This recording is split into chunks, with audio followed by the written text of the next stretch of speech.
Hola, bienvenidos a un nuevo podcast de Tertulias Patrióticas. Aquí otra vez estamos en el Centro Amigos para la Paz. Muchísimas gracias. Bueno, el día de hoy vamos a discutir en general cómo ha afectado el proyecto neoliberal a la educación pública en Costa Rica. Sin embargo, vamos a hacer especial énfasis en el INA, en especial porque tenemos un invitado especial, que es Esteban Paniagua, entre otros tantos invitados especiales que tenemos en la mesa. Así que si quieren se pueden presentar uno por uno. Bueno, tengan muy buenas tardes o días, no sé qué hora van a ver el programa, ¿verdad? Mi nombre es Esteban Paniagua, soy máster en filosofía con especialidad en filosofía política y soy asesor de comunicación de CITRA-INA, el Sindicato de Trabajadores y Trabajadoras del INA. Manuel Sandoval, a la buenas tardes, buenos días, buenas noches. Sí, soy Juan Diego Méndez, profesor de estudios sociales, formo parte del colectivo Carmen Lira y encantadísimo de compartir con ustedes, compas. Marco, también miembro del colectivo Carmen Lira. Buenas tardes. Carlos Delgado, también miembro del colectivo Carmen Lira. Buenas tardes. Bueno, Esteban, para nosotros es un placer que compartas acá con nuestras tertulias. Nos interesa muchísimo conocer la situación del INA. Bueno, siempre lo hemos hablado acá, lo hemos estado hablando que para nosotros, que nos preocupamos mucho por el bienestar de la clase trabajadora, el INA es un pilar, ¿verdad?, fundamental. Para mí, en mi caso, que yo vengo de los sectores populares, yo soy de Atillo, yo vi a montones de compañeros míos hacer un futuro digno a partir de estudiar en el INA.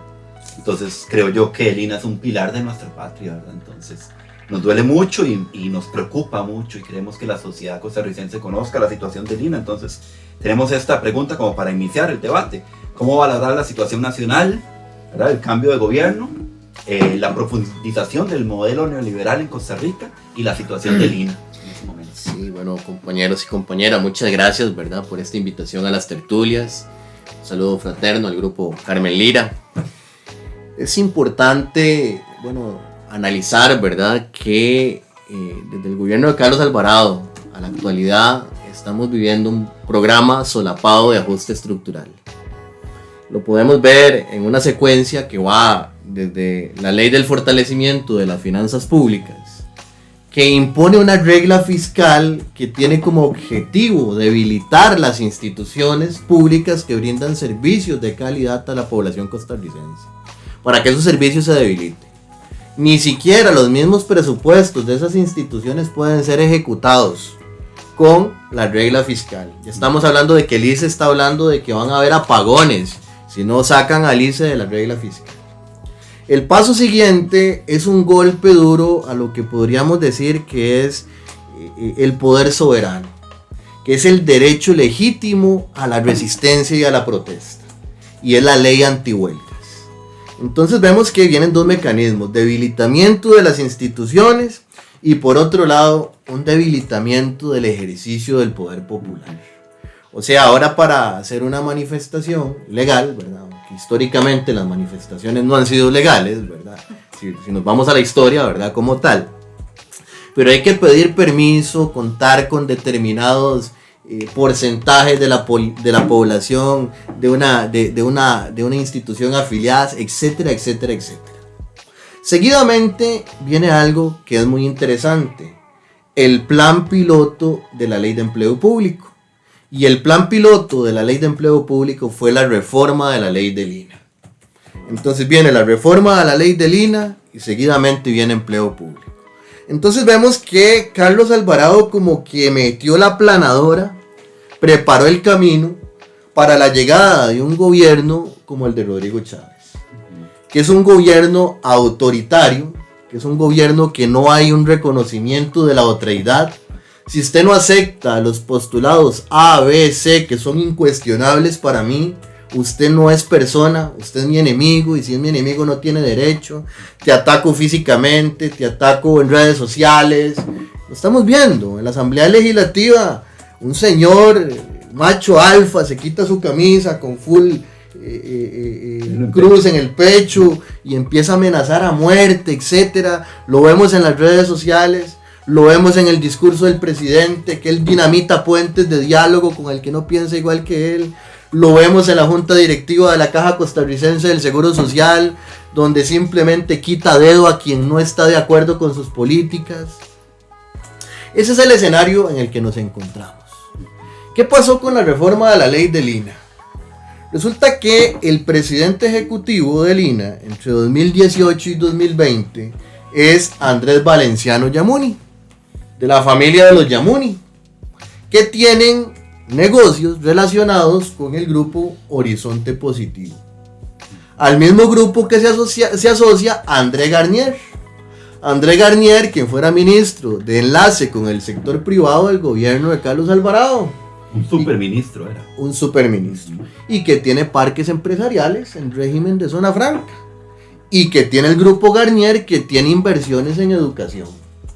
Entonces hacen en 2019 una cuestión que se llama el Foro 4.0 para hablar de los retos que implica la revolución industrial 4.0.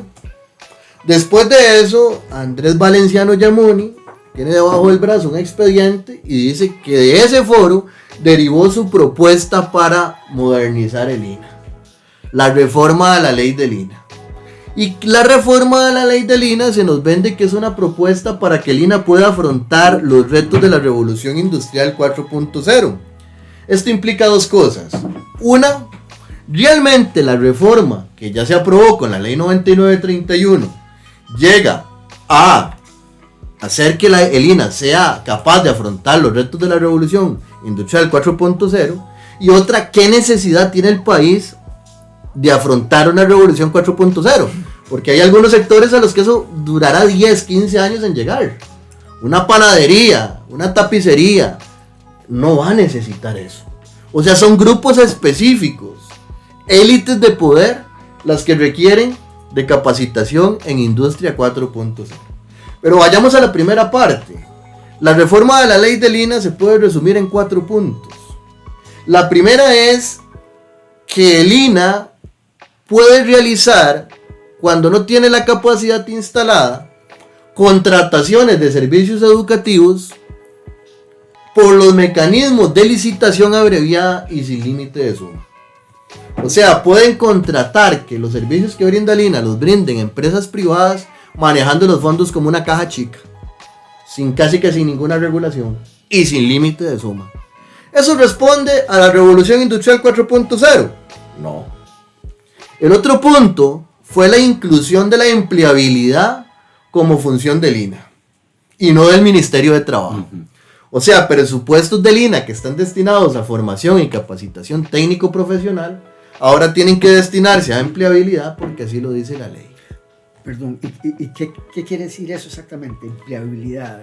Quiere decir que el INA tiene que gestionar que las personas puedan acceder al empleo, que es algo que es del Ministerio de Trabajo. A partir de esto, por ejemplo, Andrés Romero, que es el presidente ejecutivo del INA del 2020 al 2022, crea la plataforma de la ANI, que es una plataforma digital que absorbe el presupuesto del INA, ni siquiera tiene los logos del INA, y que es una especie de enlace, es una bolsa de empleo, pero que absorbe el presupuesto del INA, y que desde ahí se va a solicitar prácticamente que conductualmente, o sea, se va a conducir a las personas a través de una psicología inductiva para que soliciten otra cuestión, que es el tercer punto de la reforma de la ley del INA, que es la posibilidad de tercerizar las becas, para que la gente entonces decida estudiar en institutos privados. ¿Qué quiere decir esto? Son las becas 21 bis, porque es la modificación del 21 bis de la ley del INA, que se da con esta reforma del INA, y es que cuando el INA no tenga la capacidad de brindar algún tipo de capacitación, puede darle una beca a una persona estudiante para que se estudie en una institución pública o privada en lo que necesita.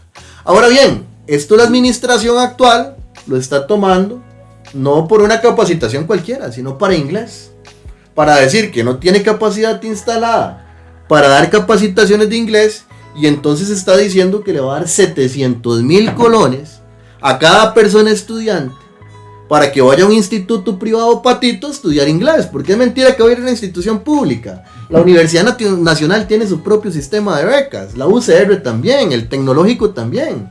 es para que vayan a institutos patito a capacitarse, entre comillas, en inglés con plata de Lina. ¿Será transferencia de recursos públicos abiertamente a la empresa privada?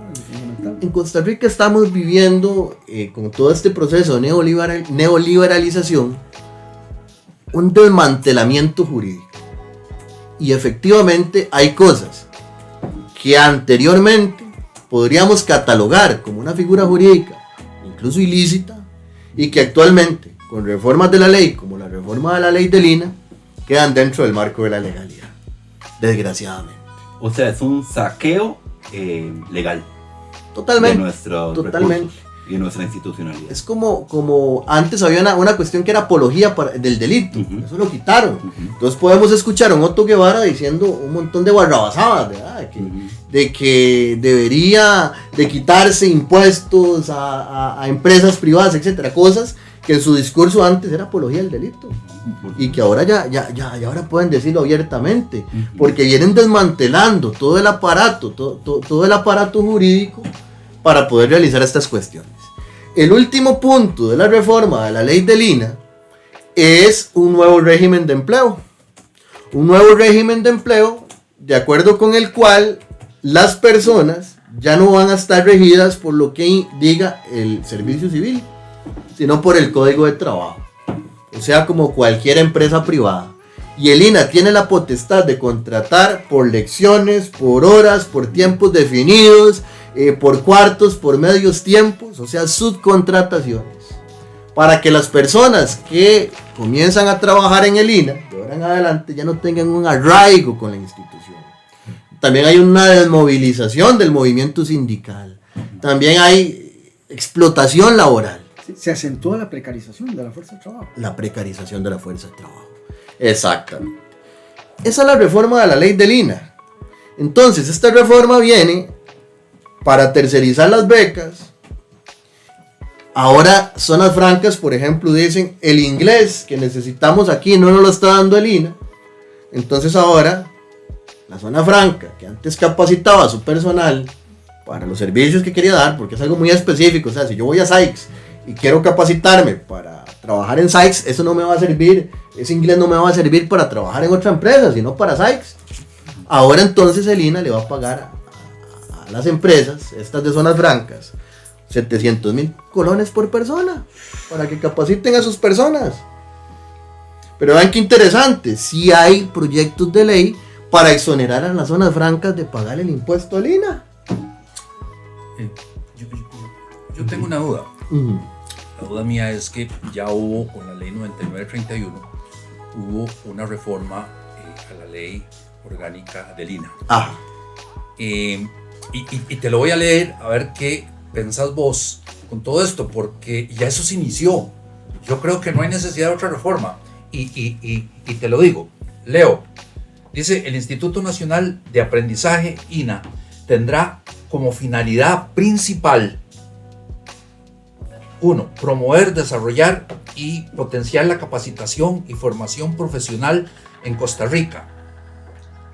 Las competencias y cualificaciones transferidas que refuerza la capacidad de las personas para encontrar, conservar, mejorar las condiciones para su trabajo de calidad y de acuerdo a sus impedimentos, y el desarrollo empresarial. Es interesante lo que nos lee el compañero, ¿verdad? Porque el discurso que tiene la administración actualmente es que son los empresarios los que dan la plata para el INA. Entonces que los empresarios hagan lo que le den la gana en el INA. Claro, no hablan de los empresarios y las empresarias en general, hablan de una élite empresarial. Y entonces, un segundito nada más para terminar la idea, la empresariedad llega a ser parte del sentido de ser del INA.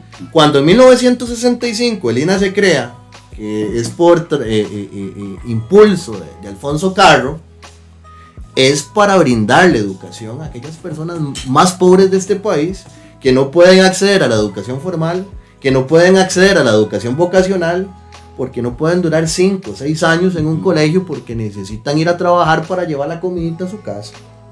Entonces ya ese no es la razón de ser del INA, es los empresarios Pero un precisamente. tipo de empresarios, ¿verdad? Un tipo de empresarios. No, más bien a eso. ¿Cuáles son? Hace un rato hablábamos un poco de eso, tal vez si nos recordás. Es muy interesante, ¿verdad? Porque aquí tenemos dos cosas con la pregunta del compañero. ¿Quiénes son los funcionarios y las funcionarias públicas que han ejecutado esto y a qué intereses responden? La primera parte es muy interesante. Ya hablamos de Andrés Valenciano Yamuni, que responde a los intereses de Horizonte Positivo, tercerización de los servicios educativos. De modo muy interesante, Horizonte Positivo, a través del grupo Garnier y Garnier, tienen inversiones en el sector educativo. Negocio redondo, negocio redondo. André Garnier tiene negocios en zonas francas. El INA al servicio de zonas francas, negocio redondo. Viene Andrés Romero, que era su gerente técnico de Andrés Valenciano, lo nombran presidente ejecutivo del INA, hace la SANE que hablábamos anteriormente. Resulta que Andrés Romero ahora brinca y es ministro de Trabajo y adivinen, es parte de la Junta Directiva del INA. Viene Sofía Ramírez. Sofía Ramírez fue la gerente general del INA durante los periodos de Andrés Valenciano Yamuni, porque Andrés Valenciano, cuando aprobaron la ley del INA, el premio por todo lo que hizo para desmantelar el INA fue que lo pasaron a ministro de Comercio Exterior. Entonces, el periodo de Valenciano y de Romero, Sofía Ramírez fue la gerente. Con la reforma de la ley del INA, ella se encargó de gestionar todo lo que fue el nuevo régimen de empleo del INA, que decíamos es un régimen de empleo privado basado únicamente en el Código de Trabajo. Resulta que ahora es viceministra de Educación. Pero todo eso se hizo primero en el gobierno de Carlos Alvarado y ahora en el de Exactamente. Chávez, los premiaron. Los premios. O sea que en realidad no existe ninguna dicotomía entre Alvarado y Chávez a nivel de la gestión. Es para una la privatización. continuación. Es una Es que, continuación. de verdad, ya con esta reforma del 20, del Ujú. 2020, ya se empieza a probar eso que vos Claro. estás diciendo. Con esto, por eso lo leí, porque ya se hizo la reforma del artículo 2. Porque el artículo 2 anteriormente decía otra cosa. Decía que el fin del INA es desarrollar y capacitar en la formación profesional a los trabajadores Ujú. para los fines de desarrollar la economía costarricense. Y ahora dice para desarrollar la economía a los empresarios. Y también dice y potenciar, que antes no decía, porque eso le abre las puertas a la tercerización. Vean, esta Sofía Ramírez, que les decía anteriormente, actualmente es viceministra de Educación. Y sorpresa, está en la Junta Directiva del INA. Entonces, estas son las personas. La actual gerente general es Wendy Fallas. Wendy Fallas fue encargada del staff de recursos humanos del ICE en el gobierno de Carlos Alvarado. Allá se encargó de los procesos de movilidad laboral. Tanto así que, por ejemplo, la jefatura de las distintas empresas del ICE fueron removidas. Entonces, por ejemplo, en telecomunicaciones, quitaron la jefatura de telecomunicaciones y pusieron a alguien de la banca nacional. Alguien que no tenía experticia en telecomunicaciones. Eso es un debilitamiento de la institución. Y Wendy Fallas está ejecutando en el INA procesos de movilidad laboral exactamente iguales. O sea, podemos decir que son sicarios expertos en despedazar y desmantelar. Son las sicarios instituciones. económicos. Son sicarios económicos. Son ¿De sicarios. dónde vienen ellos, digamos? ¿Dónde tienen esa formación para hacer esta espantosa tarea a nuestro país? Es interesante, ¿no? Digamos, algunos de ellos sabemos que fueron fogueados en el Ministerio de Trabajo, un grupo de abogados, ¿verdad? Y que Carlos Alvarado comenzó a foguear. No todos ni todas, pero algunos de ellos. Esta Wendy, vean qué interesante lo que está haciendo en el INA ahora, en conjunto con Juan Alfaro López. Movimientos de las jefaturas de los núcleos. Entonces, qué sé yo, una jefatura de industria alimentaria pasa al núcleo eléctrico, por ejemplo. No recuerdo cuáles son los casos, es un caso hipotético. ¿Qué estamos diciendo? Está haciendo lo mismo que hizo en el ICE. Gente que no tiene experticia en el campo, la ponen a liderar los núcleos. Los núcleos son los que definen los programas y la oferta que da el INA en función de un sector. Entonces vienen con los mismos mecanismos.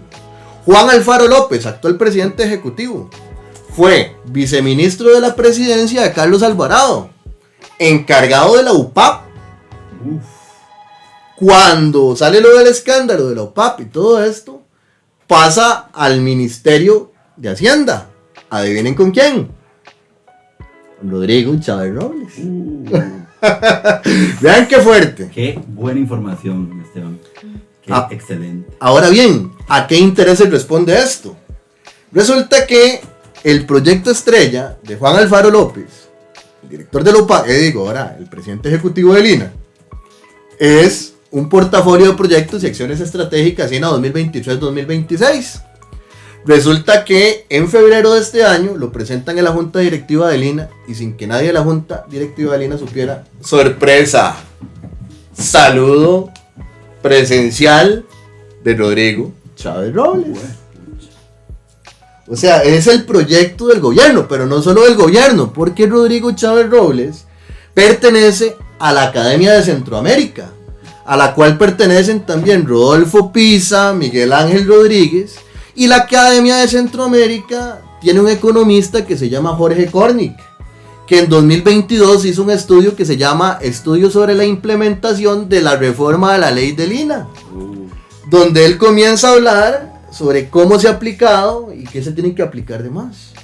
Y lo que nos dice Jorge Cornick es que la riqueza de Costa Rica se mide a partir del crecimiento económico de la élite exportadora. Él dice el sector exportador, pero no es de todo el sector exportador, es de una élite exportadora. Y entonces nos dice que los recursos de capacitación de Lina tienen que direccionarse a satisfacer las necesidades de formación de esta élite exportadora.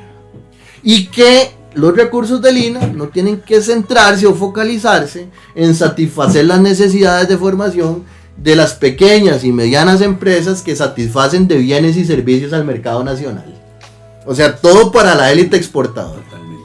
Adivinen ustedes quién tiene una asesoría permanente después de la reforma de la ley de Lina en la Junta Directiva de Lina.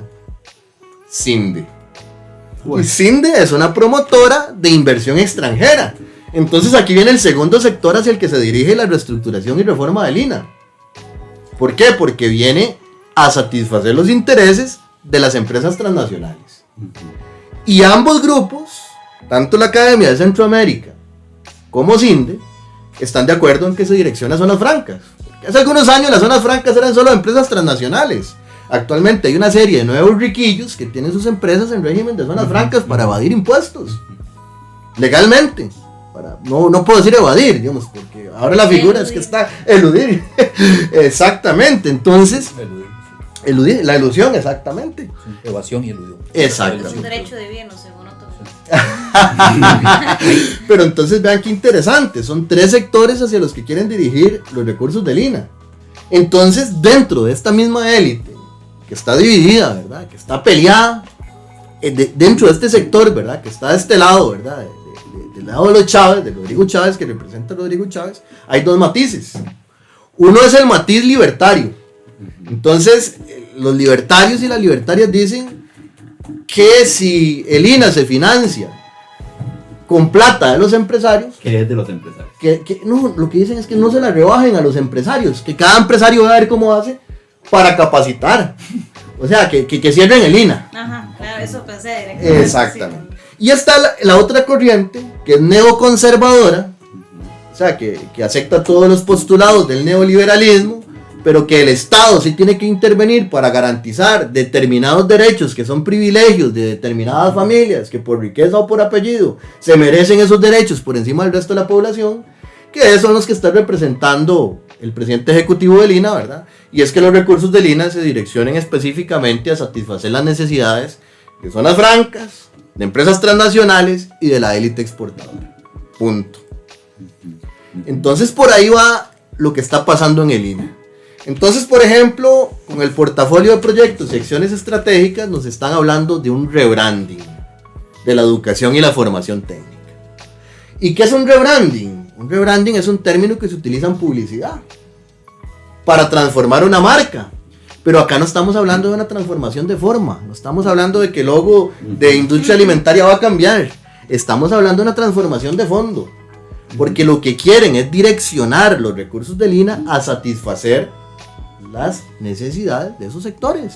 Entonces, todas las capacitaciones que no vayan en función de estos sectores están en peligro, tanto así que tenemos información de que la gestora regional del INA está presionando a las jefaturas de las unidades regionales para que rebajen un 10% del presupuesto de las partidas 1 y 2 que están destinadas a lo que es contratación de servicios, que ya hay una tercerización que hemos vivido en las instituciones, como jardinería, mantenimiento, etcétera, que reduzcan el 10% de eso y de suministros. Porque esa plata la quieren destinar a becas 21 bis. Estas de los 700,000 colones de ir a darles al patito. Hay una lucha, un segundito nada más hay una lucha también que nosotros habíamos iniciado hace mucho tiempo para sacar a Lina de la regla fiscal, cuando empezó Juan Alfaro López a ser presidente ejecutivo. Nos dijo que él no se apuntaba porque él no iba a ir en contra de Rodrigo Chávez. Pues ahora la administración está luchando por sacar a Lina de la regla fiscal. ¿Por qué? ¿Qué ganaría? ¿Qué quieren con el superávit? Becas 21 bis. Plata para darle 700,000 colones a cada persona estudiante para que estudie en un instituto patito. O para que la misma zona franca forme a su personal y el INA le pague a la zona franca. Es No, política de Chávez para manejar plata. Totalmente. Exactamente. Y Pero- sacarla de Lina y tirarla al MOP de emergencia. Pero qué interesante, porque para nosotros como magisterio, ¿verdad? En la mesa paritaria, a todos nos tiran regla fiscal, ¿verdad? No se puede por regla fiscal, no se puede aumento de salario por regla fiscal, pero para saquear a Lina, sí, ahí sí se pueden brincar la regla fiscal, ¿verdad? Exacto. Ay, es hipocresía, ¿verdad? Bueno, yo iba a mencionar como es muy ideológico esto, en realidad yo lo mencionaba la vez pasada que hablamos aquí incluso de cómo yo ya me esperaba que empezaran a hablar de los vouchers, de los famosos vouchers que promocionaba Friedman. Exacto. ¿Verdad? Y me parece que va a la misma onda. Totalmente. Y eso es una portilla en realidad para eliminar la educación superior pública, no solamente Lina, digamos. O por lo menos sí, la pública, pues. Mira, hablábamos hace un rato también, fuera de cámaras, decíamos que el sector más dinámico de la economía es el que está vinculado a las zonas francas. Y a su vez, este es un eslabón, digamos, de los procesos de acumulación de escala global, de las grandes corporaciones multinacionales. Costa Rica se convirtió en un eslabón de los procesos de acumulación y valorización de escala global desde hace rato. En cambio, el mercado interno y las empresas que están vinculadas al mercado interno tienen un crecimiento muy bajo, casi nulo. Y además es notorio que este sector del empresariado es un sector subordinado a estos sectores, dentro de este bloque de poder.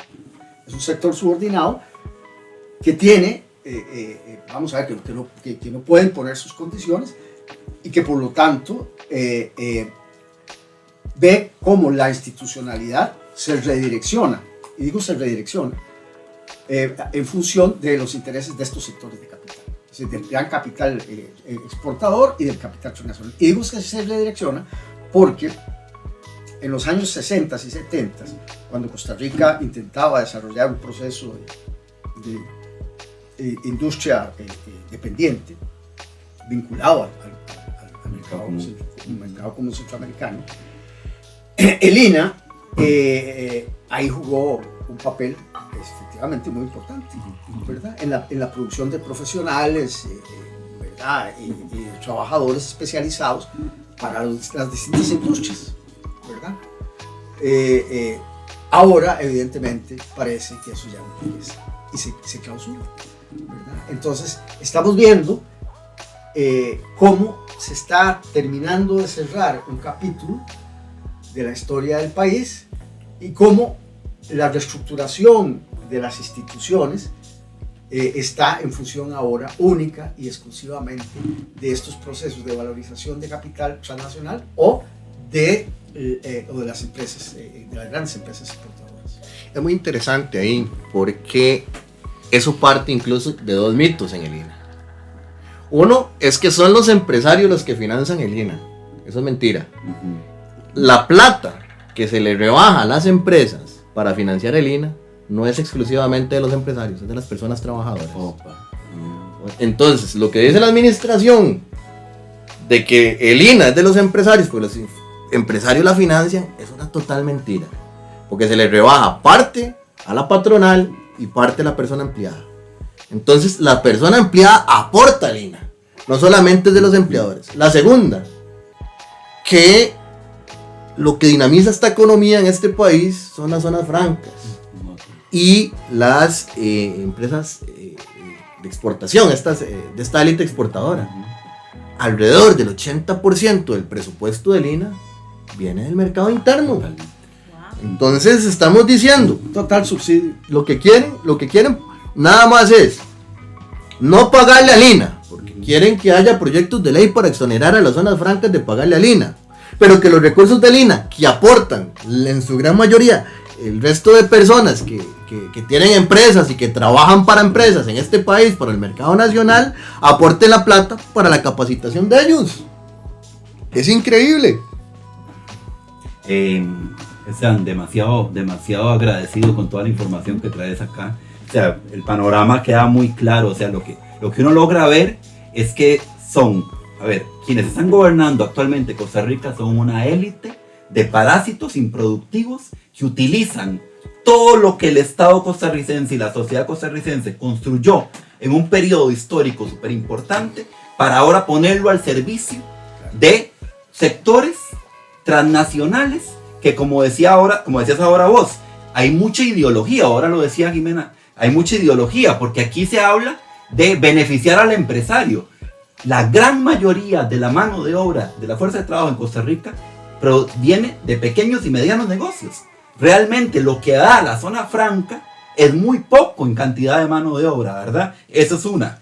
Y otra, me parece muy importante que el pueblo de Costa Rica vaya entendiendo que esto no se hace para aumentar la productividad, esas palabras tan técnicas de los neoliberales. En realidad son expertos en destazar un país, en Totalmente. volverlo improductivo, porque Costa Rica tuvo y tiene mayores ventajas cuando apuesta por un modelo de mercado interno, de desarrollo hacia adentro, integración regional, ¿cierto? Entonces, sí, me parece a mí que una de las cosas que tenemos que empezar como a vislumbrar es la posibilidad de ir construyendo un proyecto de resistencia, ¿cierto? Que no solo englobe, me parece a mí que los neoliberales nos han metido siempre en pelear pequeñas y parcializadas luchas, ¿verdad? Cuando nos damos cuenta que ellos tienen un manual muy similar para cualquier cosa. Ahora lo decías, usan el mismo manual para el ICE que para el INA, para el Ministerio de Educación Pública.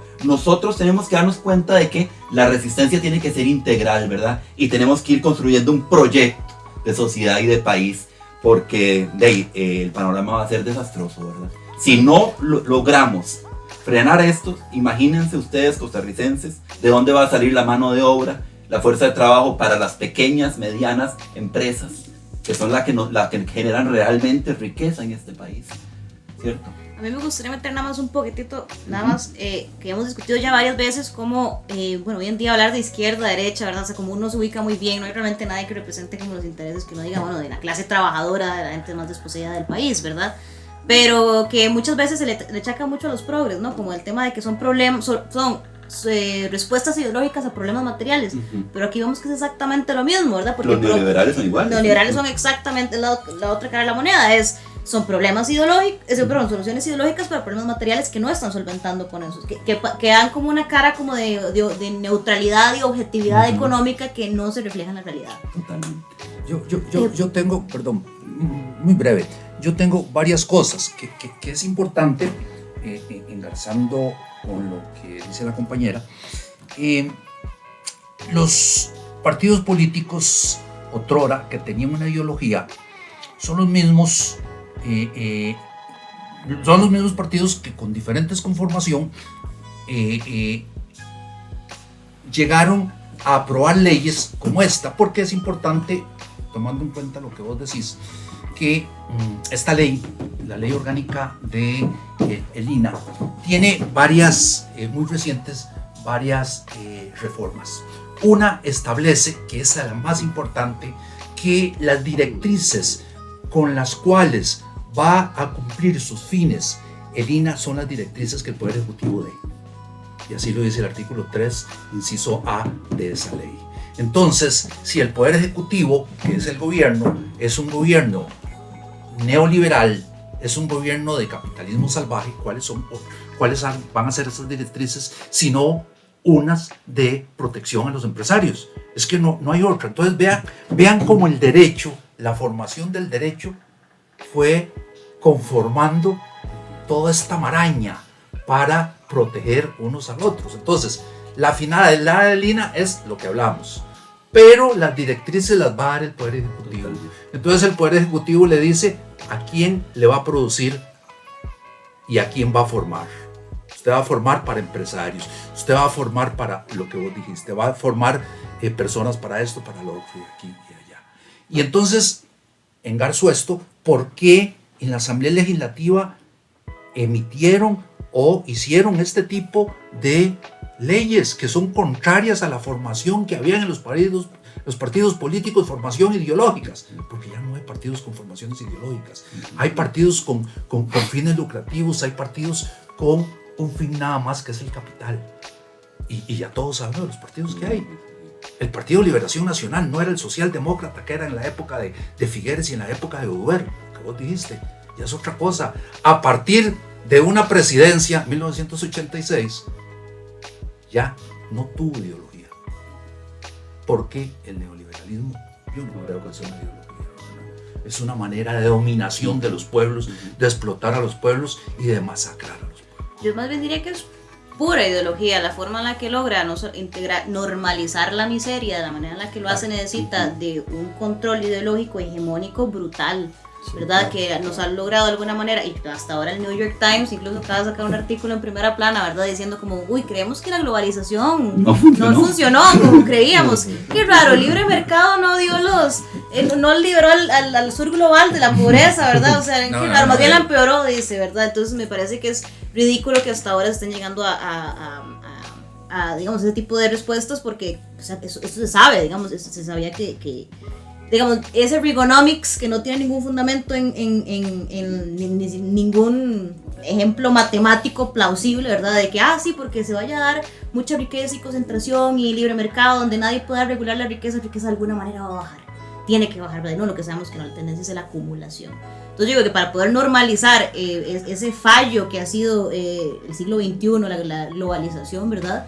Se necesita de todo un entramado hegemónico brutal para poder controlar a los seres humanos y no decir, wow, si no vivimos peor que nuestros abuelos. Somos la primera generación desde la Ilustración, yo creo, que se le ha vendido un mundo donde va a vivir peor que sus abuelos y no hace mucho al respecto, digamos. O sea, no, es una normalización total, digamos. Sí, es que aquellos que otrora, perdón, termino con esto, eran protectores de las colectividades, llegaron a aliarse a los que las están dominando y las están masacrando, ¿verdad? Tan es eso que si ves esta ley, bueno, pero ¿por qué se aprobó una ley cuando habían sectores protectores de la colectividad?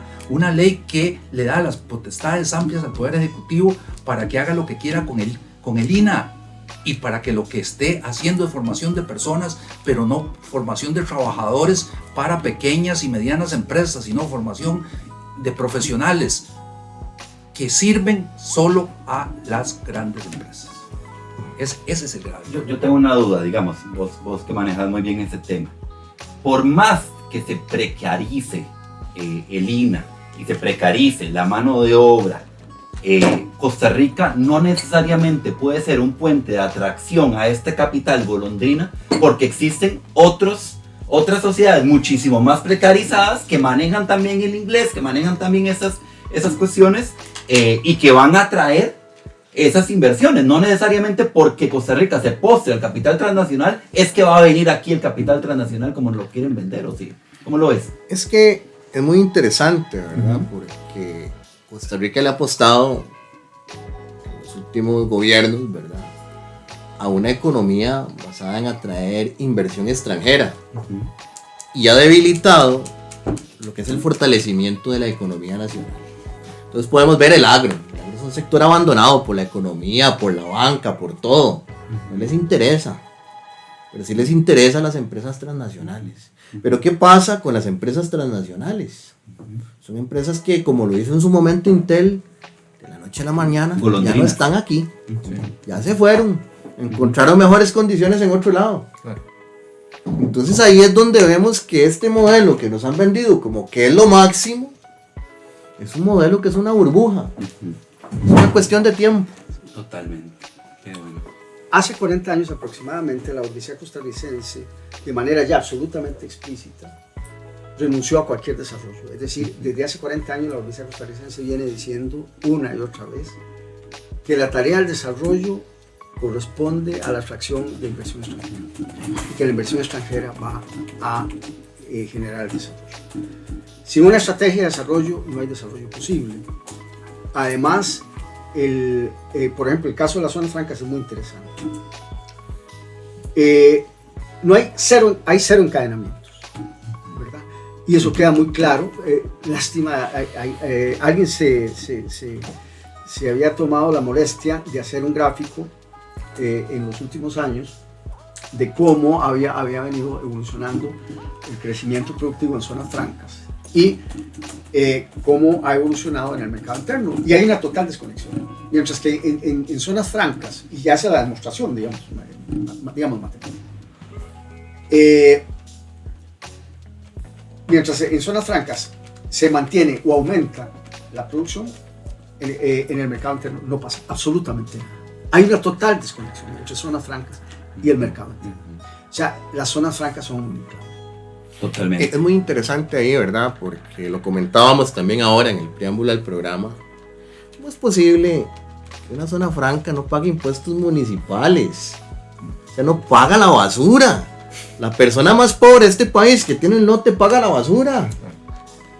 Y una zona franca no paga el impuesto a la basura. O sea, somos un basurero. Y el discurso, y vean qué interesante además, que zonas francas, el discurso es que zonas francas nos están resolviendo el problema del empleo. Absolutamente falso, ¿verdad? Absolutamente falso. Pero además resulta que, como ustedes lo dicen, como lo decís, estos no pagan ni el recibo municipal, ¿verdad? Ni siquiera eso pagan. Y mucho menos han contribuido a formar la fuerza de trabajo costarricense que están usando y que están explotando, porque están acá, porque su tasa de ganancia es más alta que en otras partes del planeta. Por eso están acá. Y como ustedes lo decían, el momento en que eso deje de ser así, se va. Punto. Así es como Han funciona. aportado muchos elementos importantes. En realidad es que hay un agotamiento del modelo de desarrollo que escogió la burguesía a partir de los años 80. Apertura comercial y crecimiento con base en las exportaciones.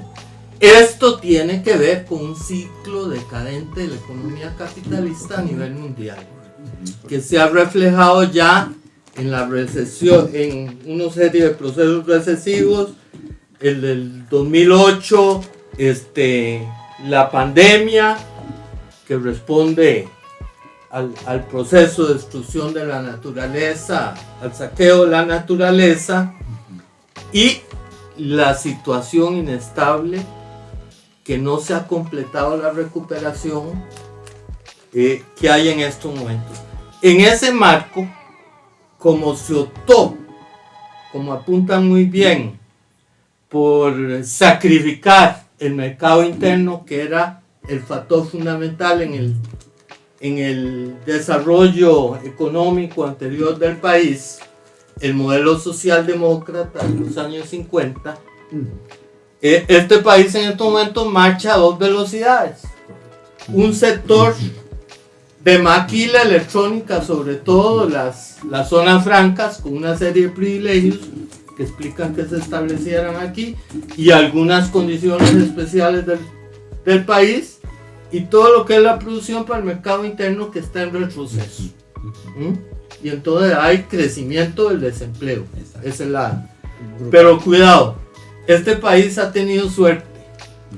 No va a ser Estonia, no va a ser Singapur, no va a ser Dubái, porque esos polos de desarrollo capitalista tienen circunstancias históricas especiales, desarrollo histórico particular, como prometieron en campaña electoral. Pero de momento hay crecimiento de las zonas francas, porque la recuperación después de la pandemia se ha operado con el nearshoring, es decir, reubicación de manufacturas cerca de las metrópolis. Después de que la deslocalización buscando mano de obra barata creó un problema cuando se empieza a salir de la pandemia. Tema geopolítico. Un problema ahí, corte las cadenas de suministro, no había carne para las hamburguesas en McDonald's, en Miami, cosas a esos niveles, no hablemos de los insumos médicos. Francia estuvo sin mascarilla, dijeron no es necesaria la mascarilla, pero es que habían cerrado una planta y la habían tirado a la India. Entonces, todo ese proceso ha beneficiado a este país. Los últimos datos es que ya como que empieza a pasar a bajar el efecto del nearshoring, relocalización de la producción cerca del mercado principal para estos paisitos que es Estados Unidos. El más beneficiado es México. Bueno, pero eso se mezcla con la inestabilidad que hay a nivel internacional, que no hay una recuperación, porque supuestamente las bolsas cayeron, ahora volvieron a caer, se mantiene la inestabilidad, porque al fin y al cabo lo que nos dice si hay crisis es el retroceso económico que hay en la producción real en Estados Unidos, y los últimos datos son del retroceso económico a nivel de la producción industrial. Bueno, pero para no abusarnos, entonces como que la situación de este país es grave. Es grave porque están hundiendo el mercado interno a provocar más miseria. Todo el retroceso, la degradación salarial del sector público, que ha sido importante en ese sentido, y en general de los sectores populares, porque todo ha sido sangrar a los sectores populares. En ese marco es muy interesante la exposición del compañero sobre el INA. Que uno a veces el INA por allá le pierde cuidado. Los que sí están muy pendientes son los empresarios. Por ahí va yo, tal vez. Pero nada más para hacer aquí un pequeño comentario. Es interesante lo incoherente que es, por ejemplo, esta situación, porque sí, claro, vienen por mano de obra barata, pero podrían irse perfectamente a otros países de Centroamérica, por ejemplo, donde también van y les pagan menos. Pero Costa Rica tiene una posición privilegiada en tanto es mano de obra barata calificada. Entonces es contradictorio cómo es que el mismo Estado que se está beneficiando, incluso con el régimen de zona franca, incluso con que no paguen nada de impuestos, parte de por qué vienen aquí las empresas es por lo calificado, o sea, el nivel educativo costarricense, ¿verdad? El hecho que tienen que contratar personas que no tengan que ver cómo hacen para ver cómo... Y la aparente estabilidad del país. Y la aparente. Exactamente. No por nada reventaron a los secuestradores de Angulo, ¿vieron? Sí. Porque eso asusta a cualquier empresario, de afuera o de adentro, los reventaron. Sí, yo que quisiera como escuchar la posición de ustedes, bueno, y de Esteban, en tanto lo que decía ahora Jimena, ¿verdad? O sea, esta lumpenburguesía lo que hace es como comerse la gallina de los huevos de oro, ¿verdad? O sea, en realidad su modelo es el no modelo, ¿verdad? Es saquear el mercado interno, abaratar la mano de obra, saquear a los sectores populares, reducir la demanda, pero parece que ellos no tienen más perspectiva que tratar de saquear lo más que puedan y después el caos, ¿verdad? O sea, dejar estas instituciones básicamente destazadas, destruidas. Bueno, pero ellos creen que esto va a funcionar y de veras vamos a hacer Singapur. Con ideología.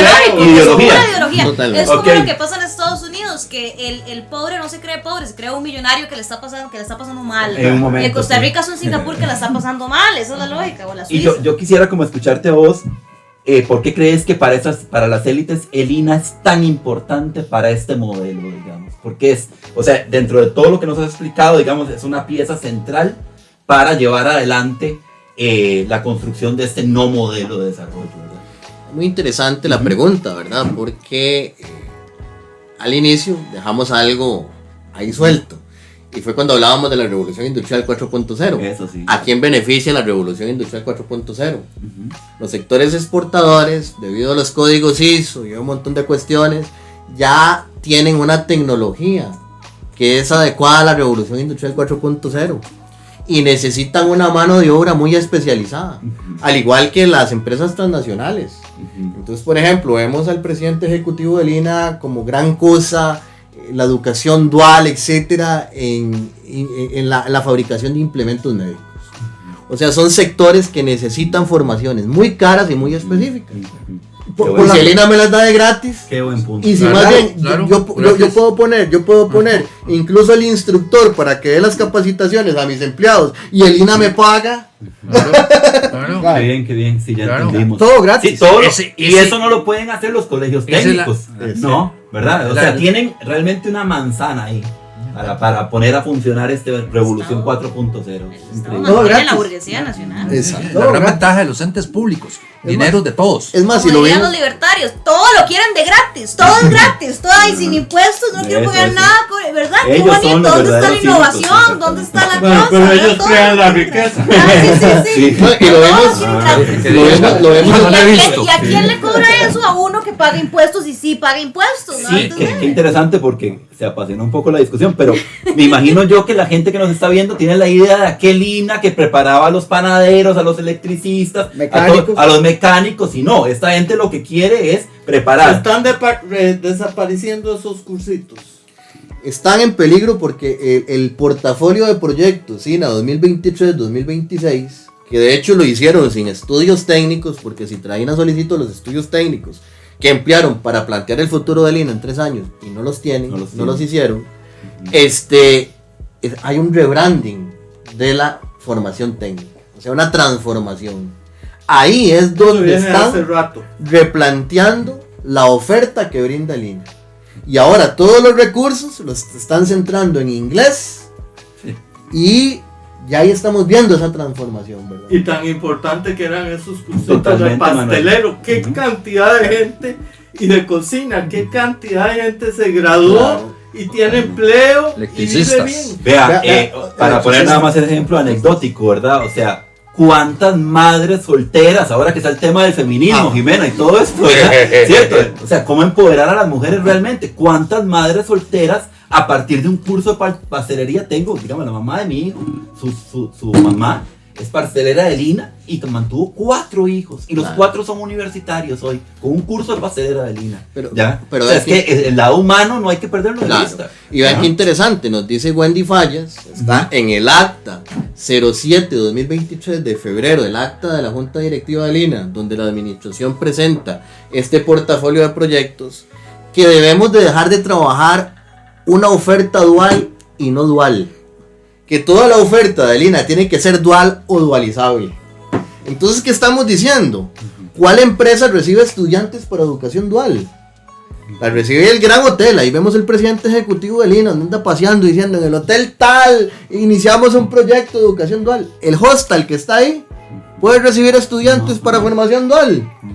La persona que produce quesos en La Esperanza de Cóbano, quesos de cabra, va a tener la posibilidad de tener un estudiante en su empresita de formación dual. Entonces, y si la oferta toda tiene que ser dual o dualizable, ¿qué va a pasar con los demás sectores? que tras de todo están siendo full afectados porque es la pequeña y mediana empresa la que está. Que no tiene acceso al crédito, que sí. Y todos los impuestos le están cayendo encima. Exacto. Yo tengo una pregunta que es alejada al tema central. De esto se puede tener, de todo esto que estamos hablando, se puede tener, yo puedo tener esa información. Es que estaba pensando, si ustedes están de acuerdo, me gustaría tal vez escribir algo sobre eso. Claro, claro. Esto por va a estar supuesto. publicado en YouTube. Entonces lo puede acceder cuando quiera, como quiera. Pero digo yo, algo que Usted lo vamos puede a ver todos los días. Sí, como un artículo para ver si yo lo puedo meter en algún otro lado. Nosotros en el INA, digamos, con todo lo del INA, bueno, tenemos hasta el mes de junio un artículo donde resumimos todo lo que hemos publicado. Entonces yo le puedo pasar los links para que Excelente. tenga. Genial. Que no los pase. Genial. Vamos a ponerlos en la, Sí, porque en la a mí- descripción. Excelente. A mí me gustaría hacer un artículo, si alguno quiere participar, y teniéndome con información tuya, entonces empezar a darle todo eso. Lo mío por mi formación va a ser muy inclinada al derecho, pero pero me gustaría irme por ahí, pero si están de acuerdo, porque este es Genial. el foro de nosotros. Me parece excelente, ¿Verdad? excelente. Más bien, muchas gracias por el Ok, apoyo. está bien, está bien. Claro. Hay un punto ahí que quedó ahí guindando, ¿verdad? Y que está muy relacionado con lo que estamos diciendo, de algo que dijo Jimena ahora. Y es relacionado con esta cuestión de Milton Friedman, de los vouchers. Estamos viendo que esto es un proceso que va tendiendo hacia eso. Ahora es un proceso progresivo. Cuando le dicen a usted, te vamos a dar 700,000 colones para que vayas a un instituto patito a estudiar inglés, o para que tu empresa en una zona franca te capacite en el inglés que necesita tu empresa, mucha gente va a decir, ay, qué bueno, porque Claro. el INA no me daba acceso, tenía tanto tiempo. El INA tiene muchas cosas que mejorar en el Sí, acceso, claro. pero tenemos que hacerlo desde adentro. Pero ¿qué es lo que pasa? Que esa plática no la van a dar siempre. Lo que estamos pasando es a la privatización. En un inicio te van a dar plata para que estudies afuera. Luego te van a decir, esto es como una beca corporativa, tipo, ¿cómo se llama esto? Está el problema de la calidad de lo que va a recibir. Total. Está el problema de la calidad y el problema del financiamiento, porque se pierde la calidad por un lado, pero por otro lado a mí en un principio me dicen, te vamos a dar 700,000 Ah, colones. ya suena. Ya después me van a decir, bueno, saque un préstamo con tal entidad y lleva esa capacitación. Y después quedas endeudadísimo. Exacto. Quedas endeudadísimo Con CONAPE. con el tal CONAPE. Con Como CONAPE, funciona en exacto. Chile. Con Porque CONAPE. hay un aspecto que deberíamos tocar en algún momento cuando hablemos de pensiones y el ataque a la seguridad social. Ese es un buen Y es que los empresarios quieren reducir las cargas sociales. Claro. Entonces el financiamiento del INA se puede ir al carajo. Totalmente, es más, de hecho, fue muy interesante, ¿verdad? Un Academia de proceso. Centroamérica, más de un candidato se comprometió, Figueres, Unidad y no sé quién más en campaña electoral. Esa es unidad, las cámaras patronales, UCAEP. Vea qué interesante lo que menciona don Manuel, porque cómo está constituida la Junta Directiva del INA. Los que hablábamos anteriormente, de que han estado en el INA, pasaron a ministerios en el INA, son representantes del gobierno, porque hay 3 representantes del gobierno. Hay 3 representantes de la patronal, como en este país la patronal es la UCAE, hay 3 representantes de la UCAE y 3 representantes de los sectores sociales. O sea, estamos diciendo que es una junta directiva donde hay una alianza muy fuerte en este momento entre el gobierno, Y la UCAE e incluso un representante social, ya lo tenemos medido, que es de la línea de Juan Alfaro López, el presidente ejecutivo, siendo usan la representante misma social. técnica de la monarquía francesa. Es- Los 3 estados. Es más, Ese representante es buenito. Es buenito. Es güero. Y vean qué interesante, incluso hay más posibilidad de dialogar con otros representantes de la UCAE, de la situación de Lina, por lo menos para exponerle la posición de Citraína, que con ese representante. Sí, nos han jodido por dentro también a nosotros. Bueno, pero es que el asunto es muy grave, porque desde las propias organizaciones sindicales, el SEC que está en esas instancias, Ujú. el Consejo Económico Social y la Mesa, Ujú. el SEC está detrás de la política del UCAE, de la reforma a fondo del INA. Es gravísimo porque realmente implica la destrucción de una institución que servía más. Esteban, nos interesa mucho conocer cuál es tu apreciación sobre, digamos, una estrategia política, porque creemos desde nosotros, digamos, desde ese sector de la trinchera, que hay una batalla ideológica que debemos dar, ¿verdad? Que el neoliberalismo más que todo es una construcción cultural que hace pensar al pueblo, que ya no es pueblo, que son individuos que tienen que ver cómo se salvan, ¿cierto? Perdemos el sentido país, perdemos el sentido patria, inclusive algunos sectores del mundo popular consideran que ya todo está perdido, que el modelo es indestructible. Nosotros consideramos que no, que la naturaleza del ser humano es la colectividad, el bien común, el amor a los semejantes, y que todo eso tiene que empezar a refractarse en un proyecto de sociedad y de país. Entonces queremos escucharte a vos también, un análisis más político de cómo lo siente la población de Lina, tanto los docentes, tanto los administrativos, tanto los estudiantes, y cuál es la perspectiva y cómo podemos ayudarnos entre todos los sectores que queremos resolver y luchar porque ese país no caiga en esa situación. Es muy interesante, ¿verdad? Porque todo para Citraína comienza con la investigación. La investigación a fondo de lo que está pasando en el INA. Entonces comenzamos con nuestras cuestiones del portafolio de proyectos INA 2023-2026 para definir el futuro de la institución y solicitamos informes técnicos de en qué se basaron para hacer este planteamiento. No tienen estudios técnicos, no hicieron estudios técnicos. Entonces comenzamos a solicitar a partir de una serie de oficios información a la administración y conforme nos llegaban esos oficios comenzábamos a profundizar más en nuestra posición y paralelamente teníamos una línea de difusión de la información a la población INA. Resulta que así como la campaña de Rodrigo Chávez fue una campaña publicitaria, lo están haciendo las instituciones públicas. Y el portafolio de proyectos no tiene ni siquiera un documento, es simplemente una línea de diapositivas que llegan a exponer publicitariamente. Entonces ellos lo tenían calculado publicitariamente, incluso Wendy Falla lo dice. Esperamos que cuando se presente entre un 40 y un 50% lo acepten de entrada, posteriormente un 20% hay que ayudarle a que entiendan. Lo tenían todo planeado muy publicitariamente y lo estaban logrando. Pero conforme ha ido avanzando nuestra campaña de información, el plan publicitario que tenían se les ha ido para atrás. Y más que han comenzado a ejercer presión sobre los sectores docentes y administrativos en otros ámbitos que van encaminados hacia la reestructuración. ¿A qué me refiero?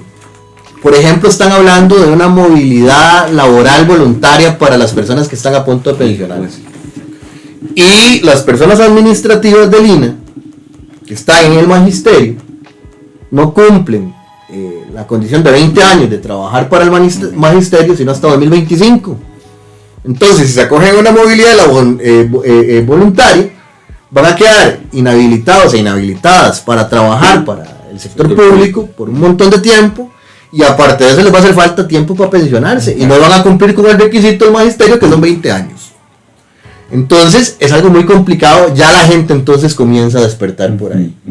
Actualmente, con la reducción a las partidas presupuestarias y el abastecimiento de materiales, los docentes y las docentes están quedándose sin materiales para dar los cursos. Entonces, el sector docente comienza a involucrarse.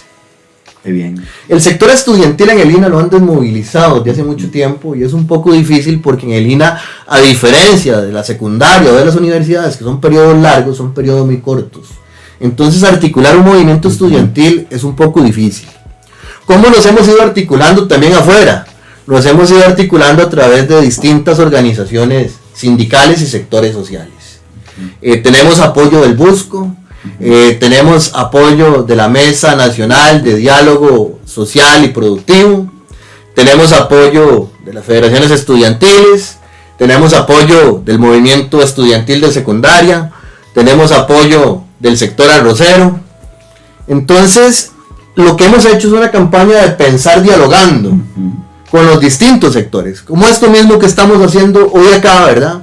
Porque consideramos que la situación del INA es una pieza en un gran rompecabezas que se llama país, y que las distintas complicidades sobre las situaciones que estamos viviendo como país tienen que articularse para presentarnos ese cuadro y decir qué es realmente lo que está pasando. Y en eso es lo que estamos, por eso estamos aquí, articulándonos más, estableciendo vínculos, estableciendo complicidades para seguir en esta lucha. Muy bien. Cada uno puede cerrar, ¿no? Muchas gracias. Yo creo que sí sería bueno ir hablando justamente, bueno, cuáles serían nuestras perspectivas, y me gustaría saber la de ustedes sobre cómo precisamente podemos abordar el tema de todo el ajuste estructural que estamos viviendo, digamos, encaminado a la destrucción total, ¿verdad? del proyecto político costarricense de mitades finales del siglo XX, ¿no? ¿Verdad? Entonces, me gustaría saber, bueno, con su trayectoria de lucha, ¿verdad? Todas las personas aquí presentes, me gustaría saber qué opinan ustedes, cuáles son las estrategias que se deberían seguir. Bueno, es decir, todas estas políticas neoliberales avanzan con un gobierno tan mediocre como el actual y el anterior, porque venimos de una derrota del movimiento masas, porque esto solo se paraba con una huelga general que incorporara a la población costarricense. Y no hubo ninguna dirigencia que se jugara a fondo en ese proyecto. Magisterio, que tiene tanta posibilidad de proyección a las comunidades, no le dieron ninguna orientación a los educadores en las coyunturas de huelga del 2018, 19 y el 20, cuando traicionan al Rescate Nacional, el grueso del movimiento sindical.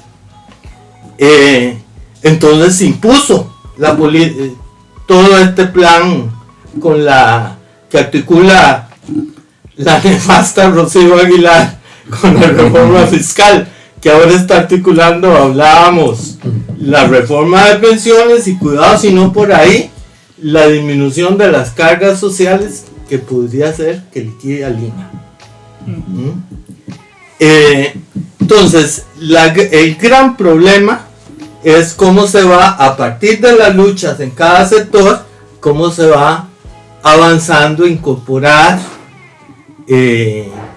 al conjunto de los trabajadores y la población costarricense. En ese sentido, nosotros hemos dicho, es muy importante la defensa de la caja, que está en el ojo de la tormenta. Totalmente. Y entonces, a la defensa de la caja, sumarle la defensa del ICE, del INA y de todo, y la lucha contra todas las políticas que hay, la destrucción de la educación pública que avanza terriblemente. 114,000 becas se eliminó la vieja que en uno de esos shows de esos shows de las conferencias de prensa ya se iba y de repente se vuelve: señor presidente, yo voy a defender la educación pública hasta la muerte. Claro, 114,000 becas le ha quitado a muchachos pobres que necesitan esa beca para poder llegar. No hablemos de comedor, de transporte, todo es un proceso muy grave.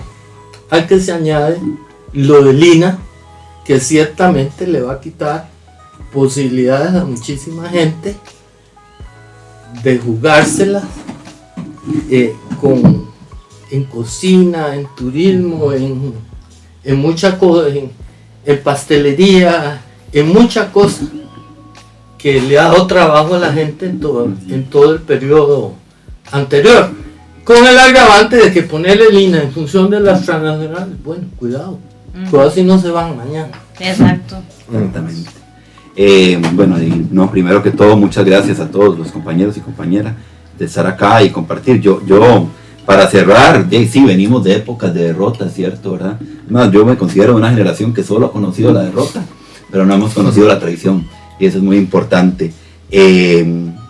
Yo diría que pensar un poco como decía el Che, ¿verdad? No se vive ganando victorias, sino superando derrotas. El pueblo de Costa Rica tiene que entender eso, ¿verdad? Que es una nueva generación. Yo en el colegio, en el magisterio, ¿verdad? Yo lo veo, somos nuevos docentes que estamos viendo cómo se nos cae el país a pedazos, ¿verdad? Sí, es otra generación, y debemos, todas las generaciones y todos los revolucionarios y toda la gente que ha tratado de cambiar el mundo tiene que partir de derrotas y tiene que reinventarse constantemente sus marcos conceptuales, ¿verdad? Yo creería que es muy importante también entender, cuando hablamos de patria, cuando hablamos de país, no hablamos de banderas, no hablamos de un conjunto de derechos, ¿cierto? Y de conquistas que hacen a una sociedad como la costarricense. Yo creo que ese señor Chávez tiene que entender que esto no es Singapur, ¿sí? Esto no es El Salvador, ¿verdad? Porque los neoliberales tienen un problema inclusive psicológico, ¿verdad? piensan que son demócratas, pero la única manera en la que han podido avanzar su proyecto ha sido con dictaduras bestiales y sanguinarias, como en Chile, como en Singapur, como en estos lados. Hay un problema con la democracia.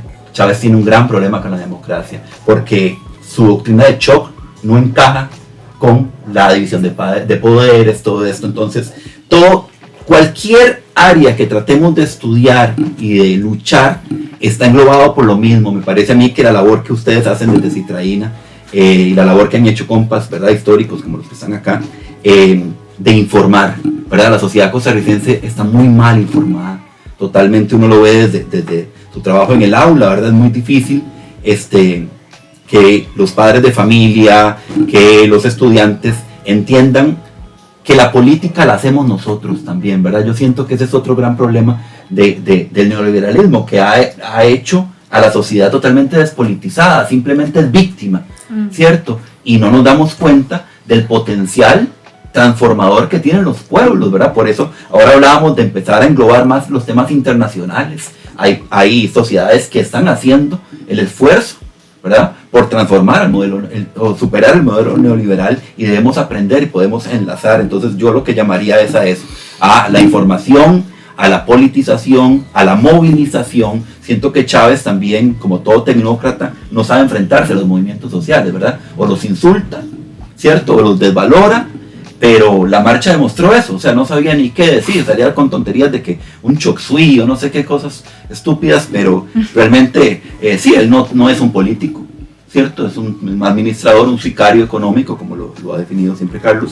Entonces es importantísimo entender que en la calle y en la movilización, en la acción de masas, podemos empezar a pensarnos como país, ¿sí? Y proyectar un proyecto de Estado-Nación. Yo también podría decir algunas cosas, y esto lo hablaba con Juan Diego hace unos días, la necesidad de que Costa Rica empiece a recuperar parte de su historia, de su trayecto de lucha, ¿verdad? E incluso cosas que tal vez desde los sectores más de izquierda se han desechado, ¿verdad? Pero que en realidad en algún momento tuvo un factor muy importante en el desarrollo de políticas, digamos, progresivas hacia la clase trabajadora, hacia diferentes movimientos populares, que es por ejemplo el socialcristianismo, ¿verdad? Entonces, como digamos, hoy en día estamos en un punto donde la burguesía nacional en realidad no tiene un proyecto patriota. Es un oxímoron decir que, digamos, esta gente aliada al gran capital, ¿verdad? Es imposible, ni siquiera es imposible que ellos tengan una plataforma patriótica. Entonces, hoy en día más bien tenemos que recuperar unas, digamos, para mí 3 vertientes importantísimas, ¿verdad?, que componen la historia de la lucha de clases en Costa Rica, digamos, el social cristianismo, como la socialdemocracia más keynesiana, y por supuesto ya lo que llamaríamos más de izquierda tradicional, ¿verdad?, que está más aliada al lado de los trabajadores, que para mí su máximo esplendor fue en las huelgas de 1930, las huelgas bananeras, ¿verdad?, que logra sacar a 10.000 personas, si no me equivoco, a la calle en una población de 1 millón de personas o menos, ¿verdad? Entonces hay que tener, o sea, la primera en dimensión de las huelgas más importantes de la historia de América Latina, ¿verdad? Entonces, digamos, la recuperación para mí de esas 3 vertientes, digamos, de la historia costarricense de lucha, también va encaminado a la unidad, no de una izquierda abstracta en general, eso a mí me interesa muy poco, sino precisamente de aquellas personas que sí empatizan, incluso cuando toda la vida les digo, soy anticomunista y todo lo que se quiera, pero empatizan con un proyecto político social, donde la humanidad tenga un valor por encima de su productividad, ¿verdad? Exacto. Entonces, para mí está en un nivel nacional profundamente entrelazado con nuestras tradiciones democráticas, incluso siendo yo no una persona particularmente fundamentalista en la democracia, ¿verdad? Yo creo que cada país tendrá su historia, pero reconozco de la nuestra, ¿verdad? No le quito sus capacidades revolucionarias, todo lo contrario. Y por otro lado también hay que hacer la producción a nivel internacional, no solamente para hablar de temas y cosas así, pero sí a nivel de que, bueno, hipotéticamente una revolución y Costa Rica no hace nada. ¿Por qué? Porque somos una población de 5 millones de habitantes, ¿verdad? Solamente habría que unificar todo Centroamérica para ser un país medianamente decente en términos de población, de que pueda hablar de verdadera autonomía, soberanía, ¿verdad? Sobre alimentaria, industrial, etc. Pero yo creo que los hispanoamericanos, especialmente, bueno, iberoamericanos, pongamos aquí a los brasileños, tenemos una misión de vida histórica que es precisamente empezar a entendernos como una región geopolítica y empezar a armar un bloque geoestratégico, geoeconómico, ¿verdad? Porque para mí, en lo personal, el siguiente paso para empezar a entendernos como una soberanía que pueda cortar esos lazos de dependencia con Estados Unidos, en términos de extensión, en términos de número de demográficos, en términos de muchísimas cosas. Nosotros podríamos tener un proyecto político común muy exitoso. Ahora, diciendo esto, por supuesto, suena muy utópico, ¿verdad? A pesar de ahora. Pero yo sí creo que sí hay que empezar a plantar la semilla para que en unas décadas ya esto pueda ser un proyecto medianamente viable. Entonces, yo personalmente creo que hay que empezar a vernos desde adentro, entendernos perfectamente y en eso de adentro encontrarnos en un proyecto geopolítico. Yo creo que tal vez como cierre las dos argumentaciones que ha dado Diego como nuestro compañero. Yo veo tal vez un poco freudiano. La derrota no tiene nada que enseñar a aquellos que no aprenden a cambiar las cosas. Tenemos que cambiar las cosas, porque si seguimos haciendo lo mismo vamos a tener los mismos resultados, ¿verdad? Y tenemos que escuchar la derrota. ¿Qué fue lo que pasó? ¿Qué pasó con las experiencias anteriores? Las revoluciones no solo, y recuerdo a Allende, yo respeto mucho a Allende, que le dijo una vez, que Che le dijo a Allende que las revoluciones no solo se hacen con armas, sino que Salvador Allende las hizo con la política. Bueno, pero yo lo que creo es que nosotros debemos concientizar, en el caso de Lina, concientizar a la gente del problema que acaba de evidenciar el compañero. Hay que concientizar de que existe un problema y que este problema no es que se dio al azar, sino que se está produciendo por determinados factores y por determinadas personas. Y una vez que se tenga esa concientización, empezar ya a dar soluciones al problema. Yo creo que una de las soluciones es concientizar, que la gente sepa. Precisamente en este foro, yo no sabía cómo estaba Lina. Yo no sabía. Yo pensé que Lina andaba bien. Me estoy dando cuenta de reformas en la ley, de que precisamente este grupo que nos está gobernando se está acomodando para darle todo a los privados, ¿verdad? Para que ellos se enriquezcan como sean, que hagan plata, aunque sea, como decían, honradamente. Entonces yo creo que esa concientización es sumamente importante. Decirle a la gente, primero evidenciar qué es lo que está pasando y después tomar soluciones, ¿verdad? Para llegar a de un mejoramiento de la calidad de vida de todos nosotros, porque así no vamos para ningún lado, ¿verdad? Entonces, qué importante estos foros donde se evidencia un problema de una institución, de un ente público, y que muchos no sabíamos, porque muchos de los docentes de Lina tal vez no sepan cómo está el asunto, muchos de los estudiantes no saben, ¿verdad? Y la sociedad no sabe. Y la sociedad no sabe, ¿verdad? Es decir, algunos dirigentes sí saben, pero mejor, ¿verdad? Ellos precisamente son los que produjeron el problema. Pero entonces yo creo que la concientización, el dar a conocer cómo está la situación y cuáles son las soluciones oportunas, ¿verdad? Viables, ¿verdad? Porque no vamos a tener una solución dialogando con la otra parte. Ya hay que luchar, sí. Yo no creo. Este monstruo no conoce diálogos, ¿verdad? Entonces, no. ¿Cómo dialogas con la OCDE? Yo creo que la única manera de tener un diálogo es si las ambas partes tienen por lo menos alguna suerte de estar equilibradas. En realidad nosotros no estamos equilibrados, o sea, ellos no tienen por qué darnos paulo a nosotros de nada, a menos que haya un movimiento que pueda llegar a imponerse. Claro, así funciona la política. Bueno, ahora el compañero habló de rescate. A mí me pareció que el rescate iba muy bien. Sí. Iba muy bien, le faltó un poco de contundencia. Pero bueno. Pero lo dejaron solo, como dice Manuel. Lo dejaron solo. Ya, lo dejaron solo. Yo creo que una de las oportunidades donde el poder se vio amenazado, pero ya después vio que no, le abrieron un portillo y dice, metámonos por acá. Me parece, sí, sumamente importante agradecer la presencia que tuya. Para mí ha sido enriquecimiento, el conocimiento ese de la situación de Lina, sumamente importante, y así estarán la mayoría de las instituciones, que sería importante Lamentablemente. también saber para que en este foro se conozca, tengamos más fuerza y podamos hacer. Y yo, desde mi parte, si necesitas algo en conocimiento de derecho o alguna cuestión, yo me pongo a tu servicio, lo que quieras, alguna consulta. Muchas gracias. Yo he tenido mucha experiencia en lo que es todo el sector público, y entonces podemos hablar ahí, si necesitas algo, con mucho gusto. Muchas ¿Verdad? Porque el granito de arena hay que ponerlo desde ya, obviamente. ¿Verdad? Carlitos. Sí, bueno, nada más que, bueno, muchas gracias al compañero y a todos ustedes. Como decía el compañero, mucho diálogo entre el campo popular, entre las pocas organizaciones que hay que difundir toda esta información para poder construir la resistencia en la lucha. Muchas gracias.